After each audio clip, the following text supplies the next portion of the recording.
Okay, guys, we're moving on into the study of Revelation. In this video, my hope is to get through chapter 2 and chapter 3.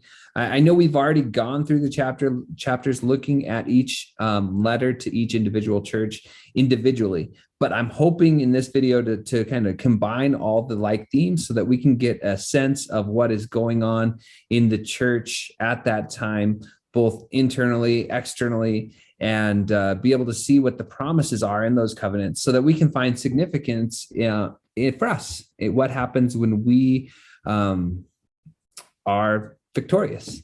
And so looking at the book of Revelation, chapter 2 and 3, this is the second part to that. And so we're going to look at what was going on. And what we find is that all the churches are dealing with different pressures and opposition. And those pressures and oppositions come from inside the church and outside. So you have internal pressures and external pressures.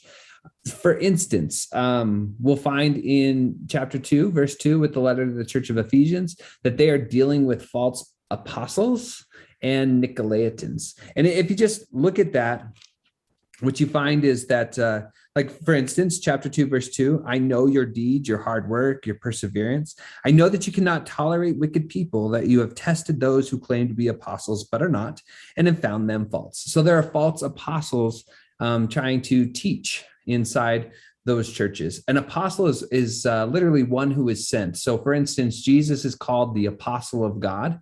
Jesus, he was sent by God.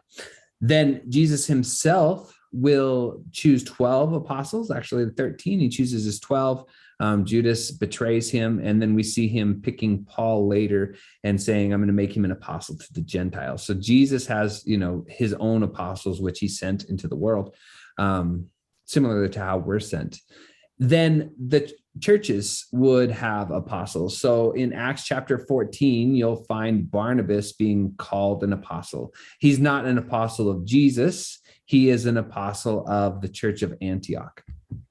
So you have these different apostles in scripture, and here you have people who are false apostles. So they're claiming an authority that they don't actually have. They're saying they're sent from someone, and perhaps they're even saying they're sent from Jesus himself. But the truth is they're not. They are false apostles trying to mislead the church. They are an internal pressure that's trying to get them to become, to stumble. And it would have been really difficult in that time to try to figure out what is true or false. The Bible canon is still being put together. I'm sure they have many of the writings that we have, but they're still in the process of putting that Bible together. And so when a false apostle comes claiming to have authority that they don't really have, you have to struggle to find out, whether or not that is what they're saying is true or false. Then you have the teachings of the Nicolaitans, but it's not just their teachings, it's their practices. So when John references the Nicolaitans in the letter to the church of Ephesians, he says in verse 6, but you have this in your favor. You hate the practices of the Nicolaitans, which I also hate. So it's something about the way that they live, their practices. And the Ephesian church hated the practices of the Nicolaitans. And that would have been an internal pressure, just based off of what he says in verse 15, when he's talking to the letter to the church in Pergamum. In verse 15, it says, likewise, you also have those who hold to the teachings of the Nicolaitans. So the Nicolaitans are a problem for the early church. They are a problem in their practices, and they are a problem in their teaching. And it's really one after the other. If you have false teachings, then eventually it's going to lead to false practices. So that's an internal pressure that early church was facing. They also have the teachings of Balaam. And so that happens in verse 14, also with the church of Pergamum, when it says, nevertheless, I have a few things against you. There are some among you who hold to the teachings of Balaam, who taught Balak to entice the Israelites to sin so that they ate food sacrificed to idols and committed sexual immorality. And we know that story of Balaam. It actually happens in Numbers chapter 21. And then there's another reference to it in chapter 31. Balaam was somebody from Babylon who Balak, the king of Moab, sent for in order to curse Israel, but he wasn't allowed to because these were God's people. And so he can't do that. But what he does seem to do, all the scripture kind of implies that during that time, Balak was sent women to entice the people of Israel into idol worship and sexual immorality. And really, those two things go hand in hand throughout most of world history, where idol worship was connected to sexual immorality. That was the case for them as they wandered through the desert. And it was also the case for the early church in Rome. A lot of the worship that was happening with the various gods would have had sexual elements with it.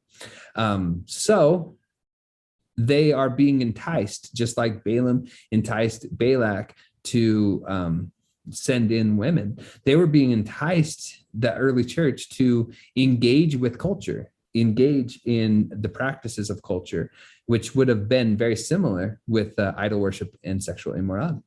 Also, there are the sins of Jezebel in chapter 2, verse 20, where it says, "Nevertheless, I have this against you. You tolerate that woman Jezebel, who calls herself a prophet. By her teaching, she misleads my servants into sexual immorality and the eating of food sacrificed to idols." So she calls herself a prophet. Again, this is somebody who is making a claim, just like the false apostles earlier, that they have some special revelation or word from God. And that special revelation or word from God is false, but it's enticing those early Christians to engage with culture in a way that leads to idol worship and sexual immorality. So these are internal pressures that are happening within the church of Asia at that time. And we have to ask, well, what can we learn from that? And this is what I think we can learn. There are those who want to entice God's people to engage in adulterous practices with the world. So what was true for them is also true for us today. There are several people who are trying to engage the church, to entice the church, to be engaged in the world in a way that I think God might consider idolatry. And I don't think we have to lay that out in this class to make that claim. If you look at how some Christians engage in the world, we could see it as idolatry. And that's the problem in the early church, and maybe it's a problem in today's. There are also oppositions and pressures coming from outside the church, and these are external. Most of them having to do with Jewish opposition in these letters. There are the synagogue of Satan in Revelation chapter 3, verse 9, which is with the church of Philadelphia. He says, "I know there are those who are of the synagogue of Satan, who claim to be Jews, though they are not, but are liars. And I will make them come and fall down at your feet and acknowledge that I have loved you." So you have this Jewish opposition, people from the synagogue of Satan claiming to be Jews, but are not. And they're opposing the church. We see that it's also slanderous. In chapter 2, verse 8, with the church of Smyrna, he talks about these Jews. He says, "I know your afflictions, that your poverty, but you're rich. I know about the slander of those who say they are Jews and are not, but are the synagogue of Satan." So again, you have that same reference to the synagogue of Satan being Jewish opposition, and they are slandering them. Remember in that first class when we read that letter between the governor and the Caesar, Trajan, or Emperor Trajan, he said there was a pamphlet that was being circulated with the names of many Christians. And so even at this time, there were people who were slandering them, accusing them of doing and acting in a way that they weren't really acting. They were slanderous. So they would have opposition, persecution, imprisonment, death because of that slander, right? People would say something about them and they would have to stand before the governor. And if they refused to deny Jesus, they would eventually be put to death. So what can we learn from external opposition? I think what we can learn is that there are those who will try to force God's people into submission and alliance to the world. So if you can't entice them internally by sending false prophets and false apostles and try to entice them to give over to idolatry, then tried to force them. And that's what's happening. Here's a letter or a story about Polycarp, who was put to death for his faith. And during, within 100 years of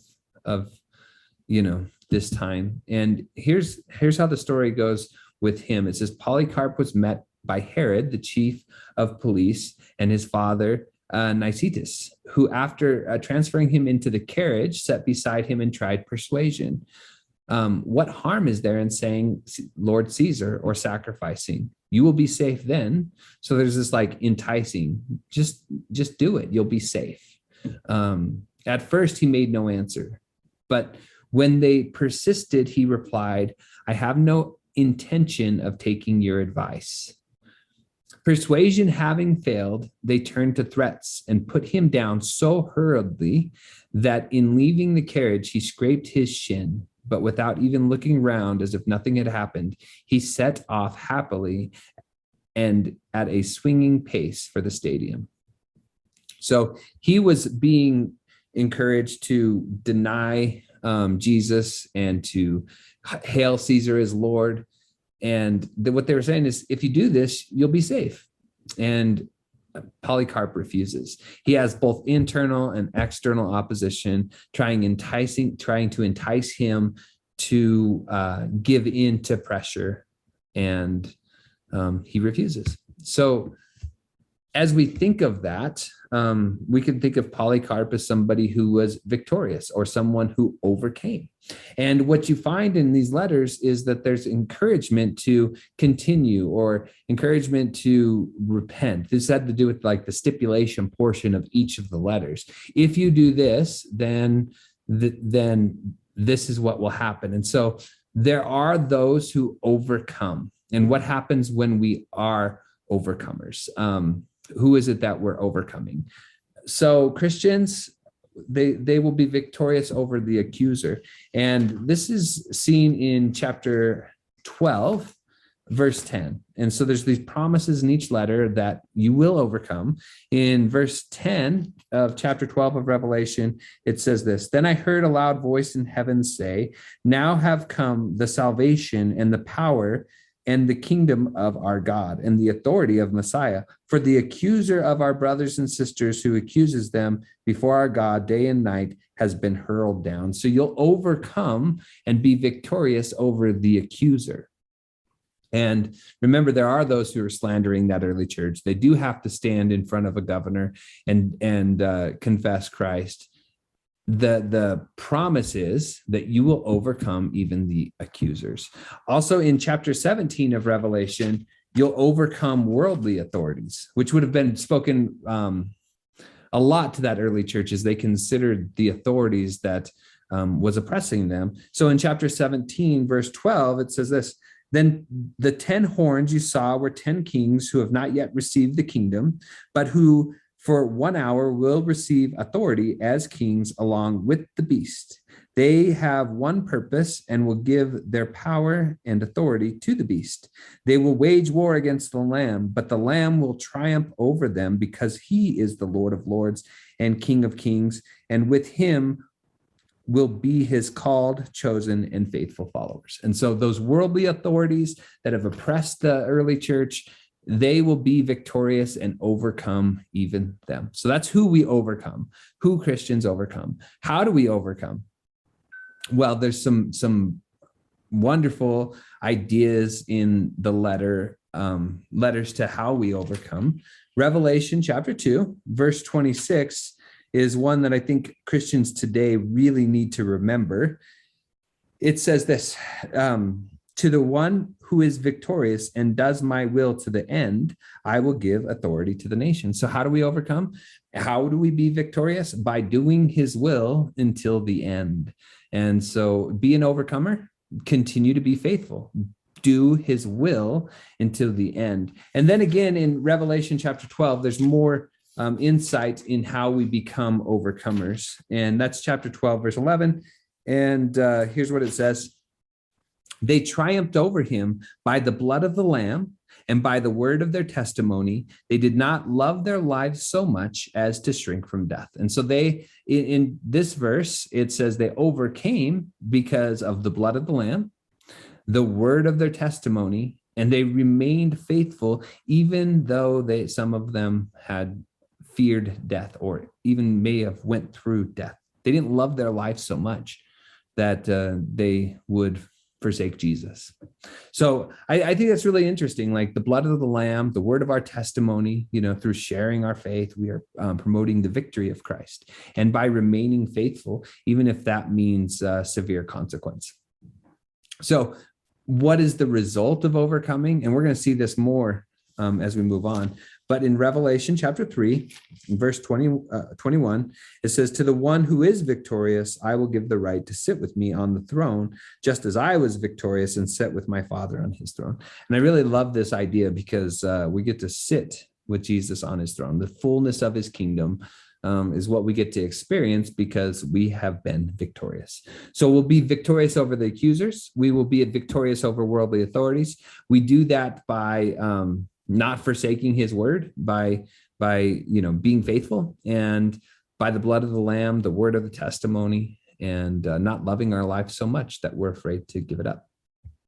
So here's the promises. If we overcome, if you remain faithful, what are the promises that each letter lays out? And they're really beautiful promises, some of them pointing to the Old Testament and some of them pointing to culture.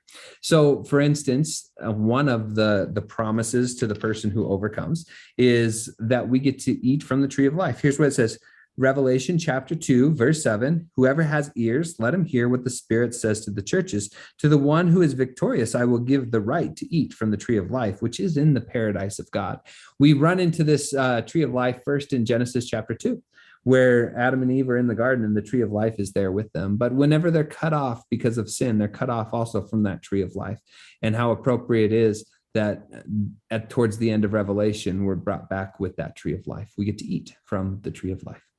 You get to escape the second death. Now, in chapter 2, verse 11, it talks about that second death. Whoever has ears, let him hear what the Spirit says to the church. The one who is victorious, I will not be hurt at all by the second death.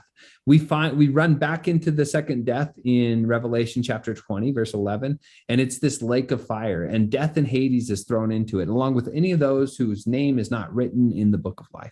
And so if we are victorious, if we overcome by the blood of the Lamb, the word of our testimony, and by remaining faithful, not loving our life so much that we're afraid to lose it, we will get to escape that second death, the lake of fire. The next promise is that we get to eat some of the hidden manna. We'll be given a white stone and a secret name. And that's in Revelation chapter 2, verse 17, where it says this, whoever has ears, let him hear what the Spirit says to the churches. To the one who is victorious, I will give some of the hidden manna. I will also give that person a white stone with a new name written on it, known only to the one who receives it. This idea of new name is something that is pretty big in Revelation. You have a new Jerusalem, a new name, a new song. Behold, I make all things new. So it's this theme that you see throughout the book. The hidden manna is a reference to, I think, to the manna that was put inside the Ark of the Covenant and hidden inside of there. You can read about that in Exodus chapter 16. It was supposed to be a testament to the rest of the nations. And we look forward to that day where, God brings back out that manna and we get a seat at the Messianic banquet where God provides for his people. The white stone is more of a reference to things and ways that they did things in that culture. A black stone would mean guilty and a white stone would mean innocent. And to show you this, I found a text from this quote is actually from somebody called Alcibiades. I think that's how you say it. Probably not. But he's talking about whether or not he would run away or face trial. So this is what it says. Summoned from Sicily by the Athenians to be tried for his life, Alcibiades went into hiding, saying that it's silly for a man under indictment to seek a way to get off when he can just get away. When someone asked, "Don't you trust your fatherland to decide about you?" he replied, "Not I, nor would I trust even my mother, lest in a moment of thoughtlessness she unwittingly cast a black ballot, literally black stone, instead of a white one or a white stone." So it's just, as we think about that white stone versus black stone, it was a way of guilty or innocent. And if you cast a white stone, then they were innocent. A black stone, they are guilty. And so the promise here is that if you're victorious, you will be made innocent. You'll have a white stone. The authority of nations and the morning star, that's Revelation chapter 2, verse 26. And here's what it says. To the one who is victorious and does my will to the end, I will give the authority of nations. That one will rule them with an iron scepter and will dash them to pieces like pottery. That's a direct quote out of Psalm 2:9. You can go read it. And it says, just as I've received authority from my Father, I will also give them the morning star. And so this morning star, another cultural reference to the star of Venus, and it was seen in that time as a symbol of victory in the ancient world. And so it might have some kind of reference in the Old Testament. I didn't see it, but that doesn't mean it's not there. The idea, though, is that even in Rome, it was seen as victory. And so Jesus will call himself the morning star, but he calls us a morning star in this verse. And so he says, at least of us, that he will give us victory. He'll give us that morning star. There's the white garments in chapter 3, verses 4 and 5. It says this, "Yet I have a few people in Sardis who have not soiled their clothes. They will walk with me dressed in white, for they are worthy." And I think it says right there what white means. Like we could read chapter 19, verse 8 and verse 14, but Jesus says they will wear white garments because they are worthy. There's something about this white garment that makes us worthy to stand in his presence, worthy to worship God. And this idea of holiness, being made holy or being made worthy. So there's more to it, more promises to the overcomer. In chapter 3, verse 12, it says that we will be made a pillar in the temple of God. And I was kind of thinking through this idea of being a pillar in the temple of God. And one of the cool things about a pillar is that it's a fixed part of the temple. You need that pillar. You can't take it out or remove it. It's there forever. And so I'd much rather be a pillar in the temple of God than maybe a table in the temple of God, because tables could be removed, pillars cannot. And so in chapter 3, verse 12, when he talks about this pillar, he says, "The one who is victorious, I will make a pillar in the temple of my God. Never again will they leave it. I will write on them the name of my God and the name of the city where my God, the New Jerusalem, which is coming down from heaven." From God. And you can go and read about that. It'll make a reference later on in the book of Revelation. The point is that we get to be a pillar in the temple of God. Why? Because we've been victorious. There's a place on the throne, and we've already read that verse. The one that is victorious will sit with me on the throne, just as I was set with my Father on his throne. So these are the ideas of being victorious, being an overcomer. And so there's the challenge to us, I think, is to be an overcomer, be somebody who is victorious. And he lays out in each letter how we are victorious, what we have to do. And it's a reminder, just as we think about that there are those that are facing internal opposition.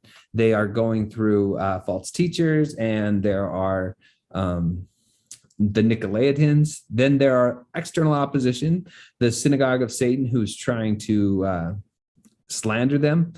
And as they go through these trials in life, they are being encouraged in each letter to stay faithful, remain true to the God that they worship. And if they remain faithful, they'll get to be an overcomer. They will overcome the authorities. They'll overcome the accusers. And in that idea of overcoming, there's several promises that point both to the Old Testament and to the New. The point is that when we overcome, we'll be reunited to that tree. We will be made holy. We'll be that bright morning star, declared innocent. And so if there's one theme, is remain faithful. be an overcomer. Don't become distracted by internal or external opposition. So I hope that helps. Again, if you guys have any questions, you can let me know. I always like answering questions, but until next week, I guess I will see you guys soon. Bye.